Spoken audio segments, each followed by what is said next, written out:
I can absolutely knock Ilia Topuria out on the White House lawn. How do you know that? Because I know how crazy this game is. I know the power I possess. I know the skills that I have. He I know possesses how a lot of power. Of course. Well, how are you supposed to find somebody and you ain't around nobody? Well, I also What are you supposed to do? I also don't leave my house, so there's no way for me to meet people. I mean, how you gonna meet somebody? You gonna mama gonna bring him home for you? I mean, how you gonna get how that gonna happen? Ilia Topuria says he's back. What you think about that? He better be, because I'm supposed to fight him in June on the White House card. Uh-oh. That's who I'm fighting. Oh, that's who you want. That's who I have to have. That's why I fought for this thing. White House in June, let's go. Justin Gaethje has warned Ilia Topuria that he is going to knock him out at the UFC White House card, but Stephen A. Smith doesn't agree with him. So, after a dominating win over Paddy, Justin Gaethje has his sights set on one outcome. In his mind, the White House event only makes sense if he's standing across from the champion, and he expects that matchup to carry the night as the main attraction. What's next? Ilia Topuria on the White House. Has to be. Has to be. No other option. Hell yeah. Let's go. Walking out of the Oval Office into the cage, wearing the flag. Entertaining. I think we're gonna main event it. I think we'll be the main event. Boom. Let's go. Once in a lifetime. I'm totally guessing throwing shit against the wall right now. Yeah. Universe. But I mean, what else? You know what I think will probably happen? You know what I think will probably happen? Let's see it. I think there'll be headline. You'll be one of them, so that they can say, like, the man who's never had a bad fight, definitely here. So that's a draw. Yeah. And then they put whatever else on there. So I think co-main event. I think for sure. Co-main. Who's main? I don't know. I think it'll be a huge. I think it'll be big name thing. McGregor's been tossed around. Yeah, that's what I'm saying. For that fight. Yeah, I know it's past the time, but name-wise, right, I think that is. If it's McGregor, then McGregor's gonna fight me, and we'll be main event anyway. There you go. Okay. Yeah. Okay. Never had a bad fight. Okay. Yeah, it would be if Ilia didn't come back, they would strip him. I'd become the undisputed, and then McGregor gets to fight whoever he wants. So I guess that would be an option. On the other hand, Ilia Topuria has resolved his legal matters with Georgina Uskategi, and the case has been officially dismissed. With that behind him, he's back in training and could be set for a return at the White House event against Justin Gaethje. Ilia Topuria posts new training footage with the caption, "The champ is back."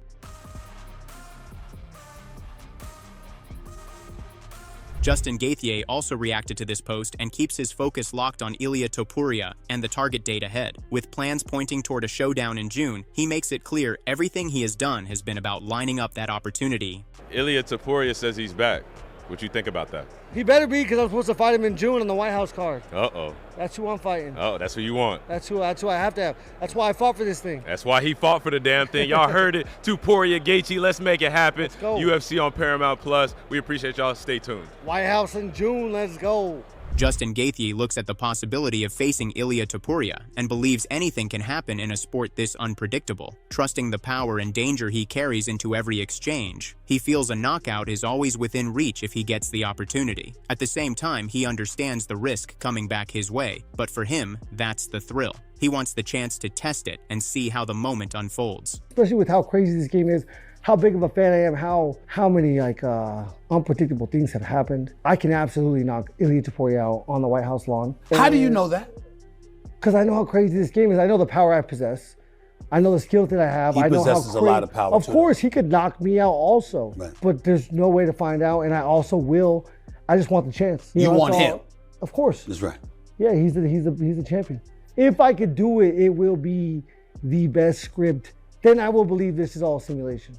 100%, because it'll be crazy. Daniel Cormier offers a warning to Justin Gaethje ahead of a possible meeting with Ilia Topuria. He believes trading recklessly would be dangerous, pointing to Topuria's devastating power and how quickly he can shut the lights out. In Cormier's view, that kind of risk is not something Gaethje can afford. Is it going to be a situation where they come to the center ring like Gaethje and Holloway and just throw level? Just go. Justin Gaethje is my friend.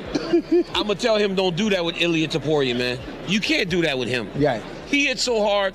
When him and Charles Oliveira were fighting, Yeah. by the time Charles Oliveira hit the ground, he was already sleeping, man. Damn. Ilia hit him 2 to 3 times on the way down. So, like, before he even hit the ground, Ilia hit him with the right hand. By the time Charles is, like, knocked out and falling backwards, Ilia done hit him with an uppercut. He hit him with another right hand. And then some guys actually, you fall down, they do like that. The referee like, hey, man, it's over. Ilia jump on you.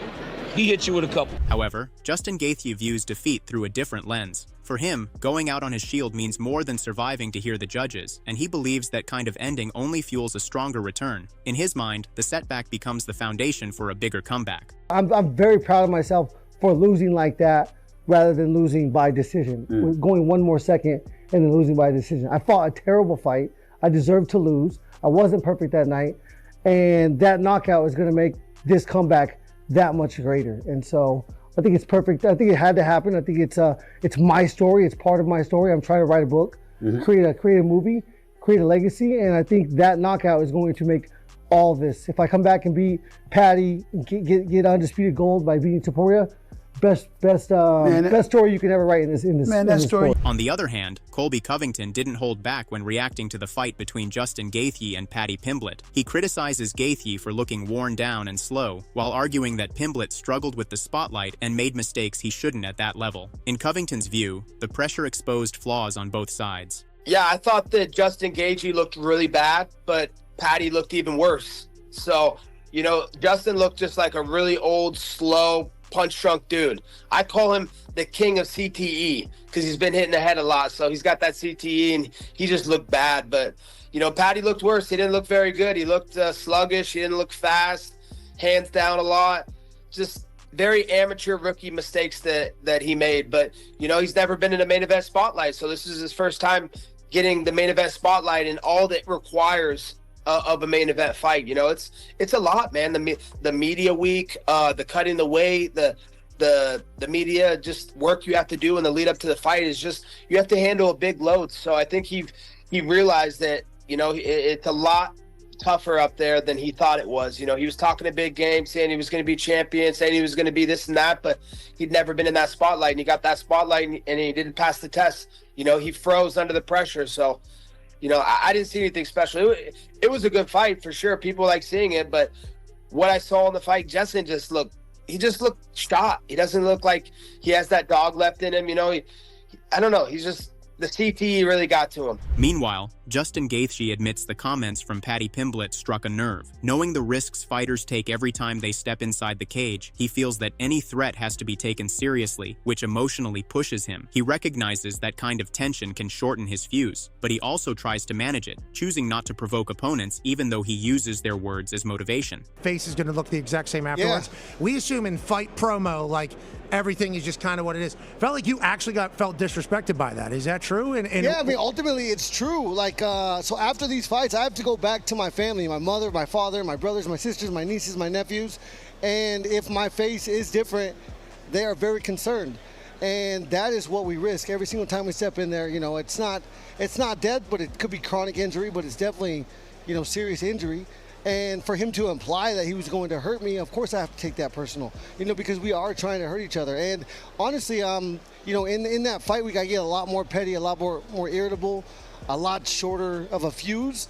And so I take everything personal. And, as a competitor, you kind of have to use all of that fuel to fire you, to get in there. I honestly made the choice not to talk crap to my opponents anymore because I don't want to fire them up.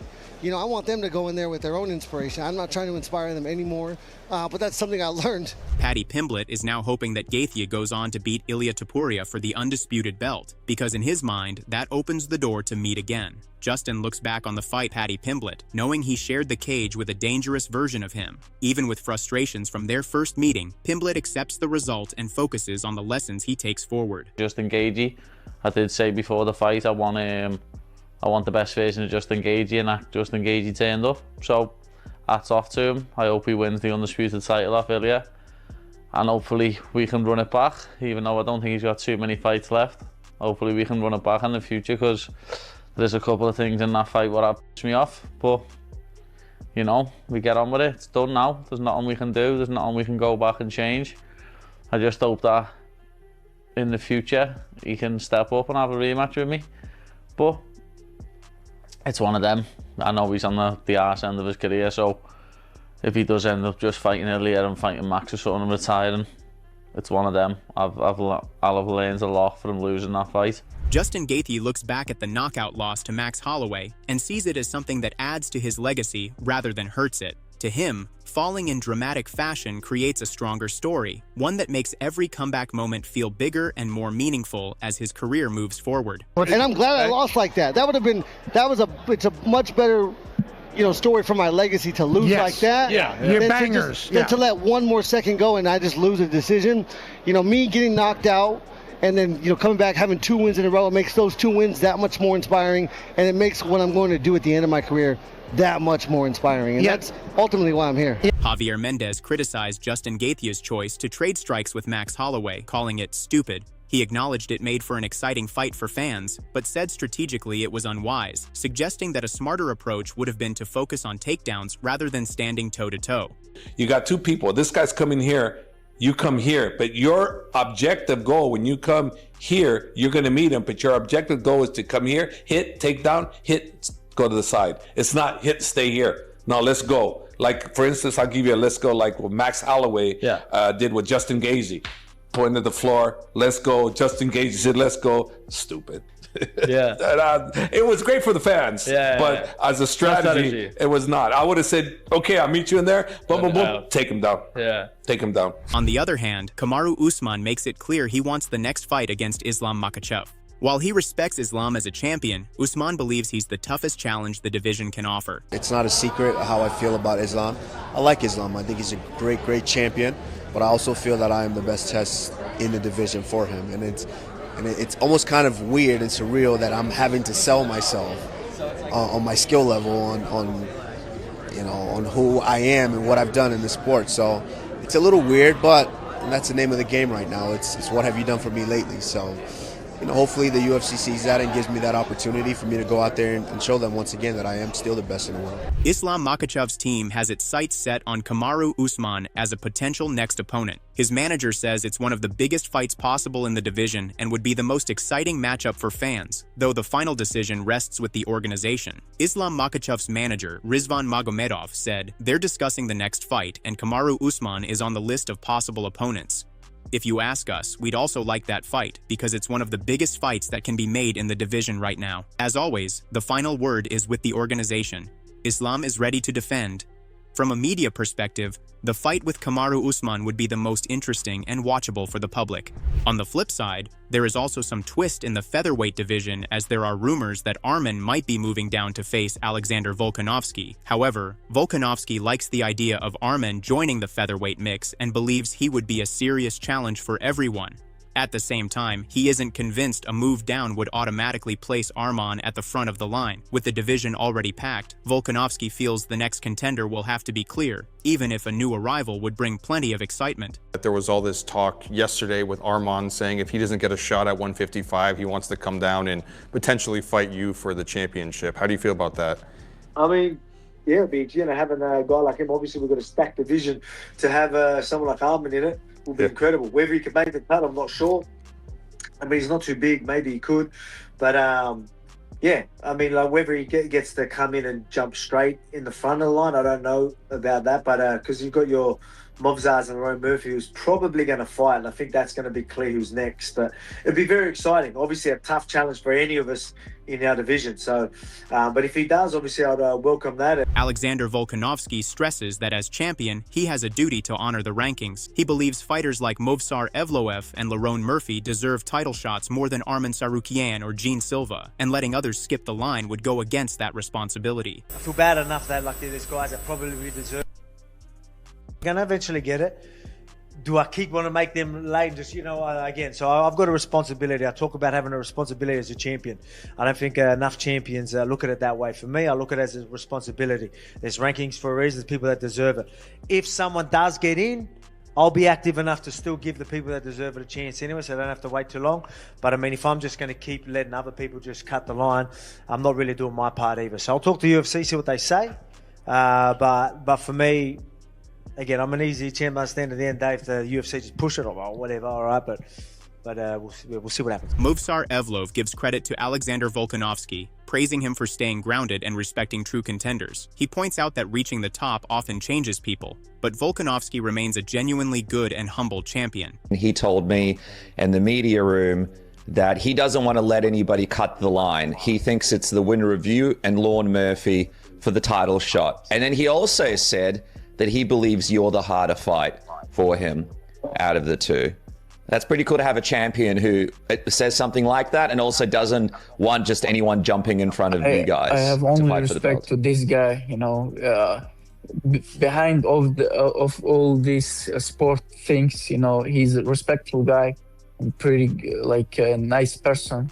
He doing cook and like he talk pretty interesting. This guy is like the real man. You know, people usually like get that level which he is, and they start talking about some like, you know, they start playing the gods. I don't know why, but you know, I don't like it, and I'm not gonna do it when I take the belt. Daniel Cormier also praises Alexander Volkanovski as the greatest featherweight in UFC history after his latest title defense against Diego Lopes. He points out that Volk doesn't chase easy fights. He takes on the best, including multiple wins over Max Holloway and Jose Aldo, cementing his place at the top of the division. Daniel Cormier said, "Nobody wants to fight Movsar, nobody wants to fight Lerone. Volk is like, well, if they're next, that's who I'm fighting." He's not trying to pick fights. He's not trying to get the easiest path. He's the greatest featherweight of all time.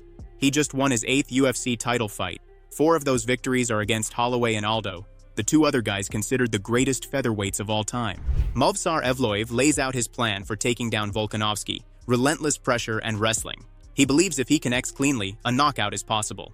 Noting that even a simple strike dropped Alex against Diego Lopes, Movsar sees opportunities, though he acknowledges the champion is still extremely tough despite signs of age.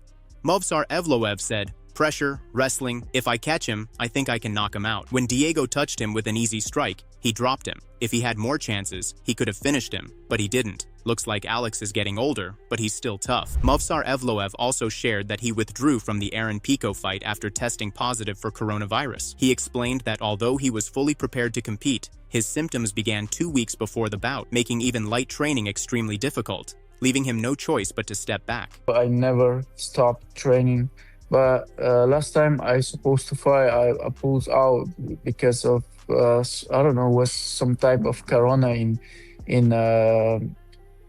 Thailand. You know, I was ready to fight, but 2 weeks before the fight, I start feel so bad. You know, even like doing some easy exercises make me feel so bad. So I decided to pull out because it was not my body wasn't ready to fight. So, but after that, I had 3-month rehabilitation, you know, and then I start training. Was waiting for some fight, and now finally they gave me the fight with the good undefeated prospect in my division. In main card London, you know, it's like dream fight, to be honest. That's all we have from today's video, and we hope you enjoyed it. Share your thoughts in the comments section, and don't forget to like and subscribe to our channel for more amazing videos.